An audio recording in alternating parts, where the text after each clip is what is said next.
Hello students, welcome again after your unit test. In unit test, most of you have submitted your test. Some of you are not capable of handing it over face to face, right? They may send their test paper through WhatsApp group, especially on my personal mobile number, right? Now, there are some students who were late in submitting even unit first test paper, and this time also other faculties have given you instruction online that submit it as early as possible. Now, in syllabus,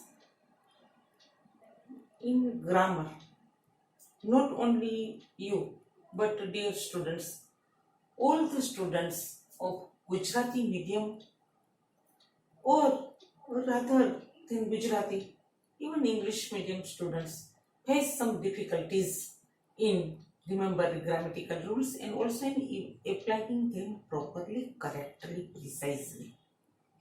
So, in this video we will try some important issues of grammatical functions, rules, methods, etc.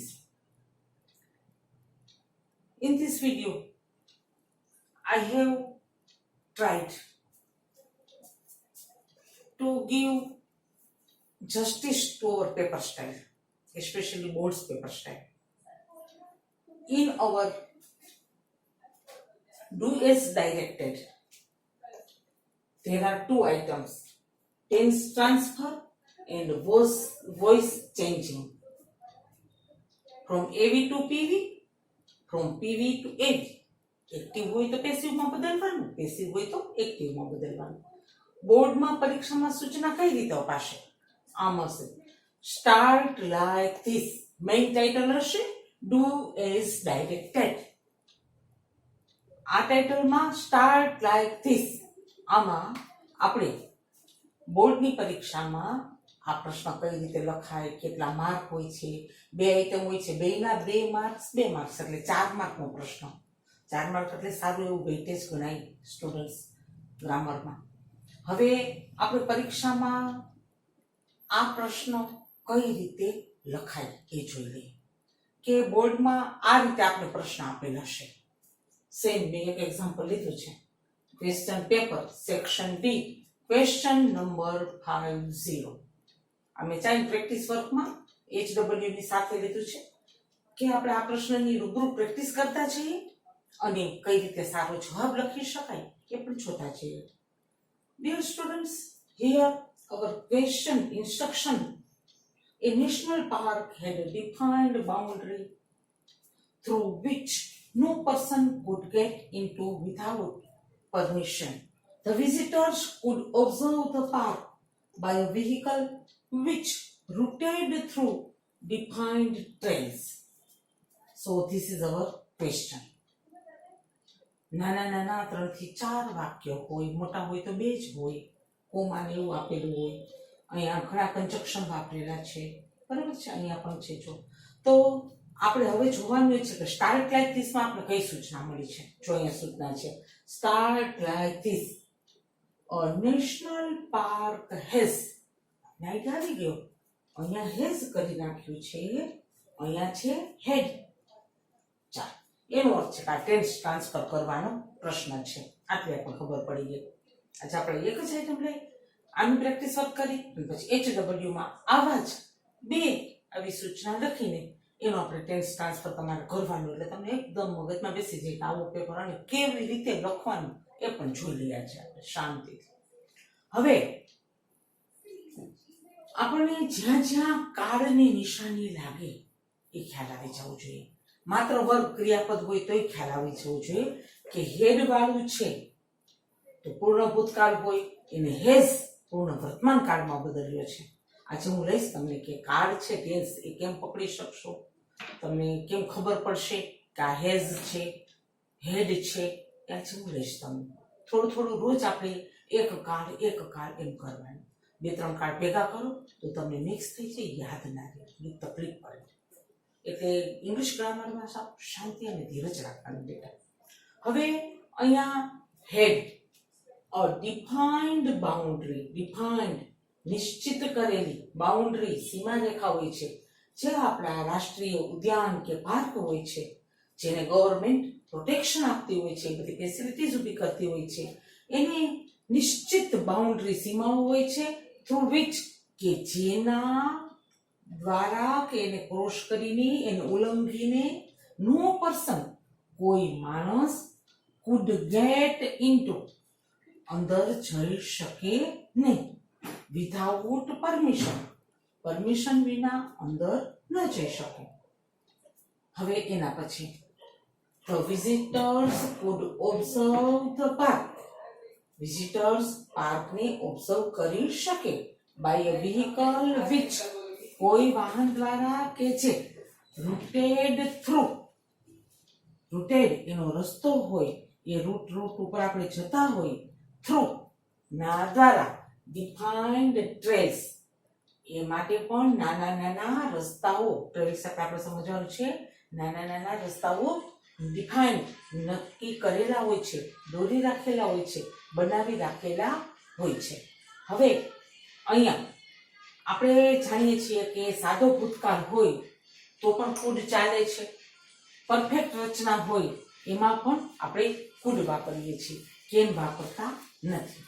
તો અહીંયા આપણે કુડને ન change કરીએ, બરાબર છે, અને આપણે હેડ ઉપર ભાર આપીએ. A national park has a defined boundary through which no person could get into without permission. The visitors could observe the park by a vehicle which routed through defined trails. અહીંયા આપણે could observe ક્રિયાપદ છે, ક્રિયાપદ આપણે પહેલા જોઈ લેવાના. અહીંયા routed ક્રિયાપદ છે, અહીંયા could get ક્રિયાપદ છે. તો આપણે એમાં ટ્રાય કરીએ કે આપણે હેઝ એટલે કે પૂર્ણ વર્તમાનકાળ વાપરી શકીએ. અહીંયા એક તો આપી દીધું છે, હવે આપણે અહીંયા આવે છે નો પર્સન હેઝ ગેટ ઇનટુ, તો આપણે અહીંયા હેઝ મૂકશું તો આ જે કુડ છે એનો ભાવ છે દાખલ થઈ શકવું, એ શકવાની વાત છે. તો આપણે અહીંયા હેઝ મૂકીએ તો પ્રોપર નથી, આપણે ચેન્જ નહીં કરવાનું. Into which permission the visitors food observe. હવે અહીંયા ઓબ્ઝર્વ કરી શકવાની વાત છે, દેખી શકવાની વાત છે, વિઝિટ લઈ શકવાની વાત છે. તો ત્યાં પણ આપણે પાસ્ટ પરફેક્ટ નથી એટલે આપણે હેઝ મૂકવાની જરૂર નથી. The visitors could observe the park by a vehicle which, અહીંયા આપણે રૂટેડ સાદો ભૂતકાળ આપ્યો છે તો હેઝ રૂટેડ એ આપણે ઉમેરી શકાય. હવે અહીંયા આપણે હેઝ રૂટેડ આ તો શીખીએ છીએ એટલે આ રીતે આપણે લખીએ છીએ has rooted through defined trails. હવે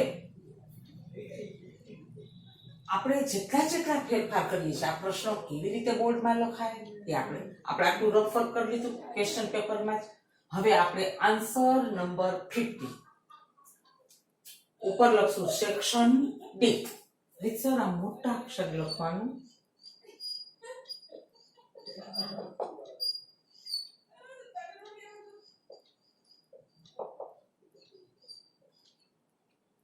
હવે નીચેની લાઈનમાંથી આપણે શરૂ કરી દેવાનો જવાબ.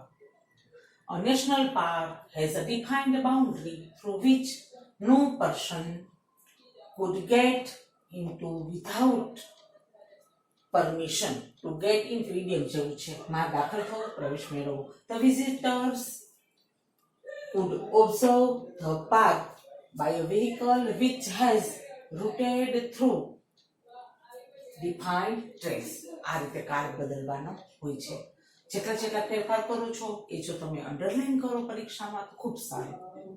હવે ફૂલ માર્ક્સ મેળવવા શું કરવું એનું જ આ સૂચન છે. ફરીથી લખવાનું આખું, જ્યાં જ્યાં ફેરફાર થાય છે ત્યાં અંડરલાઈન કરવાની, ગ્રામરના બધા પ્રશ્નોમાં થોડું રફર કરી લેવાનું, 2 વાર વાંચી લેવાનું. કેમ અત્યારે મેં 2 થી 3 વાર વાંચ્યું કે ક્યાંય આપણે રહી જતું નથી ને. કાર્ડ બદલવાની જરૂર હોય ને આપણે નથી બદલતા એવું નથી ને. ફરજિયાત અહીંયા કંઈ ભૂલ હોય તો હેઝ ઓબ્ઝર્વ કરવાની જરૂર નથી. બરાબર છે. હવે આ 2 માર્કનો પ્રશ્ન છે. હવે આપણે એમ થાય કે આ ડુએસ ડાયરેક્ટરમાં 2 આઈટમ છે, એક ટેન્સ ટ્રાન્સફરની અને એક વોઇસ ચેન્જ કરવાની, એક્ટિવ પેસિવ. તો એ 2 માંથી જો નંબર આપવો હોય કે વધુ સહેલું કયું છે તો હું એમ કહીશ આ બધું સહેલું છે ટેન્સ ટ્રાન્સફર. થોડીક તમે ટેન્સની સેન્સ હશે તો તમે સરસ રીતે કરી શકશો. અને ટેન્સ તો ખૂબ જ અગત્યના છે. એના ગ્રામર થાય જ નહીં, એના લેંગ્વેજ એક્વાયર જ ન થાય. હવે એટલે મેં 2-3 પ્રશ્નો લીધા છે. Which is easier of this 2 items? તો કે ટેન્સ ટ્રાન્સફર. બરાબર છે. How can we develop ability to answer this question item with full of confidence? એકદમ આત્મવિશ્વાસથી ભરપૂર થઈને આપણે આ પ્રશ્નોનો જવાબ કેમ લખી શકીએ? તો કે એક્વાયરિંગ એટલે પ્રાપ્ત કરીને, મેળવીને knowledge of tenses of English language. English language, અંગ્રેજી ભાષાના ટેન્સીસ કાર્ડ એનું જ્ઞાન પ્રાપ્ત કરી લઈએ તો આ પ્રશ્નમાં આપણે કોન્ફિડન્સથી જવાબ લખી શકીએ. અમે ટેન્સનું જ્ઞાન તો ડગલે ને પગલે ઇંગ્લિશમાં આપણે જોઈશે જ. એનાથી આગળ how can we acquire knowledge of tenses of English language? કેવી રીતે આપણે આનું નોલેજ ટેન્સનું મેળવી શકાય? તો કે યુઝિંગ એવરીડે, ટેન્સને રોજ તમે ઉપયોગમાં લો, ઇંગ્લિશ બોલવાનું રાખો, રિવાઇઝિંગ એવરીડે, રોજ રિવિઝન રાખો. પણ કેટલી વસ્તુનું? થોડી વસ્તુનું. એક કાર્ડ લીધો છે, એક જ, માનો કે એક કાર્ડના 7 થી 8 ઉપયોગ છે તો જરાય જરૂર નથી કે 7-8 ઉપયોગ છે તો આપણે બધા એક દિવસમાં રિવિઝન કરીએ. 2-3 ઉપયોગ આજે કરો, 2-3 આવતીકાલે કરો, એમ ભાગ પાડી નાખવાના. તો જ એકદમ અહીંયા જેને કહેવાય ને કે ધારણ કરવું, આપણું બ્રેઇન એને લોંગ ટર્મ મેમરીમાં ધારણ કરી શકે. હવે what is the importance of tenses in English language? English લેંગ્વેજમાં બધા ટેન્સ કરતા હોય, ગ્રામર કરતા હોય, આટલું બધું એનું મહત્વ શું છે? તો કે જવાબ એ છે as important as our heart in our body. આપણા બોડીની અંદર હાર્ટ ના હોય તો આપણું અસ્તિત્વ જ ના રહે. એમ ઇંગ્લિશ લેંગ્વેજમાં ટેન્સીસ ના હોય તો એનું અસ્તિત્વ જ ના રહે. નોલેજ ખૂબ ખૂબ ખૂબ જરૂરી છે. અને હું આશા રાખું ગોખીને નહીં, આપણે હંમેશા સમજીને કરશું. હું બધા કાર્ડ લેવાની છું.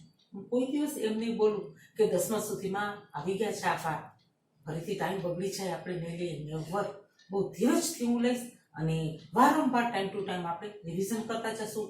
તમે જોતા હશો કે જ્યારે આપણે ટેક્સ્ટ બુક વાંચીએ છીએ ત્યારે પણ બધા ગ્રામર છે, એક્ટિવ પેસિવ છે, અંડરલાઈન કરીને આપણે કરતા જઈએ છીએ. એ એકદમ પરફેક્શન વાળું રિવિઝન કહેવાય. હવે આજે આપણે પ્રેક્ટિસ કરી કે સેક્શન ડીમાં આવી રીતે સ્ટાર્ટ લાઈક ધીસ કરીને આપણે પૂછે, બરાબર છે પ્રશ્ન, તો એનો જવાબ નોટમાં લખશું, જાણે આપણે પેપરમાં લખતા હોય એમ જ લખશું. અને આવી જ બીજી 2 પ્રેક્ટિસ માટે તમે ગમે તે સોર્સમાંથી આવી 2 આઈટમ લઈ લેજો. એની આ રીતે સૂચના, નીચેનો જવાબ, સૂચના, નીચેનો જવાબ. હવે તમને ખબર પડી ગઈ છે કે આ ગ્રામરનો ટોપિક છે તો આનું લેશન પણ આપણે ગ્રામરમાં જ કરીશું, ગ્રામરના સેક્શનમાં લખીશું. બરાબર છે. રોજ આપણે એક ટેન્સ એવી આપણે ટેવ પાડીશું, રોજ એક ટેન્સ કરવાની. બરાબર છે. આજે આપણે સાવ એટલે સાવ ગ્રામેટિકલ ટિપ્સમાં તમે લખી લેજો, લખવાની જરૂર નથી પણ છતાંય લખી લેજો. આજે આપણે સિમ્પલ ફ્યુચર,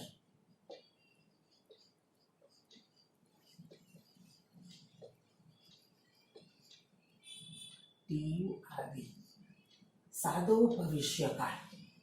બરાબર છે. સાદો ભવિષ્યકાળ પહેલા આપણે એનો ઉપયોગ જોઈએ. તમે એકવાર સાંભળશો તો પણ નોટમાં લખી શકશો કે આપણે એનો યુઝ શું છે, ક્યારે વપરાય. તો કે સાદો ભવિષ્યકાળ છે એ કોઈ ક્રિયા હવે પછી ભવિષ્યમાં બનવાની છે તેવું દર્શાવવા. એકવાર ફરીથી કોશિશ કરો મારી સાથે બોલવાની. સાદો ભવિષ્યકાળ સિમ્પલ ફ્યુચર ક્યારે વપરાય? કોઈ ક્રિયા હવે પછી ભવિષ્યમાં બનવાની છે નેક્સ્ટ, ત્યારે સાદો ભવિષ્યકાળ વપરાય. શેલ અને વિલ, શુડ અને વુડ તમને ખબર છે. હવે શેલ છે એ ઓછું વપરાય છે. શેલ છે એનો ઉપયોગ નહીવત થાય છે. મોટા ભાગે હવે વિલ જ વાપરી દેવાય છે. આ ક્રિયાપદનું રૂપ કહેવાય. એના પછી સીધું V1 આવી જાય. V1 એટલે ક્રિયાપદનું મૂળ રૂપ. આ હોમવર્ક હું પછી કરીશ એમ કેવું હોય તો આપણે આ વિલ વાપરવું પડશે. I will do this homework afterwards. જો will અને do ત્યાં did ના આવે, does ના આવે. બરાબર છે? તો હું તમને એ સેન્સ આપીશ કે V1, V2, V3 એના બધી કાળમાં કયું રૂપ વપરાય, કઈ રીતે ઓળખી શકાય, એ સેન્સ તમારામાં ધીમે ધીમે ડેવલપ થશે. હું એને તમને ક્લુઝ આપતી જઈશ. આજે આપણે આ સાદો ભવિષ્યકાળનો ઉપયોગ હવે આપણે પહેલા જોઈ ગયા છીએ કે એનું જો પેસિવ કરવું હોય તો બિલ ના આવે. આપણે આજે ઉદાહરણ લીધું, I will do this homework afterwards. This homework will be done by me afterwards. ફરીથી એકવાર, this homework will be done by me afterwards. આનું પેસિવ હતું. એક્ટિવનું એક્ઝામ્પલ, એનું પેસિવ. બરાબર છે? હવે ના પાડવી હોય તો will not do. બરાબર છે? ક્વેશ્ચન બનાવવું હોય તો will ના પર લઈ લેવાનું. Will I do this homework? જોયું? will ના પર લેવું પડે. Will I do this homework afterwards? Tomorrow, afterwards, next year, next week. આ બધા છે એ ટેન્સ ઇન્ડિકેટર, એટલે કે આ ટેન્સને દર્શાવે, નિર્દેશ કરે એવા શબ્દો છે. તો આપણો સિમ્પલ ફ્યુચર હતું. સાવ સહેલામાં સહેલો કાળ હોય ઇંગ્લિશમાં તો સિમ્પલ ફ્યુચર. આટલું આ છે. તમે ગ્રામેટિકલ ટિપ્સમાં પણ લખી લેજો, આ સેક્શનની સાથે લખો તો પણ વાંધો નથી. અને ટેન્સ તમારે સાવ જુદા લખવા હોય તો પાછળ 4-5 પાના રાખી દેજો. પાછળ જ્યાં આપણે ગ્રામેટિકલ ટિપ્સ લખીએ છીએ ત્યાં, તો તમારે વારંવાર એનું રિવિઝન શક્ય બને. તમારે શોધવા ના પડે. અથવા તો તમે નોટબુકમાં સરસની ઇન્ડેક્સ બનાવી છે એમાં લખી લો, પણ તમારા બધા કાળ એક સાથે આવી જાય એ રીતે લખવા હોય ઓછામાં ઓછા 7 થી 8 પાના રાખજો. અને ગ્રામેટિકલ ટિપ્સ લખી છે એમાં ગમે તે એડજસ્ટ કરીને તમે છેલ્લે લખજો તો તમને સારું પડશે. તો આજે આપણે ડુએસ ડાયરેક્ટેડ ગ્રામરનો પ્રશ્ન, ટેન્સ ટ્રાન્સફર સહેલામાં સહેલું ઇઝીયર છે આ. બરાબર છે? જે રીતે સૂચનામાં આપ્યું હોય ગેસને બદલે હેડને બદલે હેઝ વાપરવાનું છે. ઘણીવાર વિલ ને એવું વાપરવાનું ઇન્ડિકેશન એવી સૂચના ખબર પડી જશે આપને. હજી આપણે ફરીથી ક્યારેક એવું લાગશે ફરીથી રિવિઝન કરશું. તમે 2 વધુ એક્ઝામ્પલ HWમાં લખી લેજો. બરાબર છે? એટલે કંઈ તકલીફ નહીં પડે. જ્યાં જ્યાં ફેરફાર કરો કાળ બદલવા માટે ત્યાં આવી રીતે અંડરલાઈન કરજો. બરાબર છે? તો વિદ્યાર્થીઓ, આપણે ટેસ્ટ પછી થોડું ગ્રામર લઈ લઈએ. પછી આપણે રીડ છે, સપ્લિમેન્ટરી રીડ છે, રેગ્યુલર ટેક્સ્ટ બુકમાં પાઠ સરસના છે, એ પણ થોડા સમય પછી લેશું. હજી થોડુંક આપણે ગ્રામર આના પછીના વિડીયોમાં પણ લઈ લઈશું. ગ્રામરનું વારંવાર રિવિઝન વચ્ચે કરતા રહેવાનું. Okay students, stay at home, stay safe. Goodbye. See you in the next video. Take care.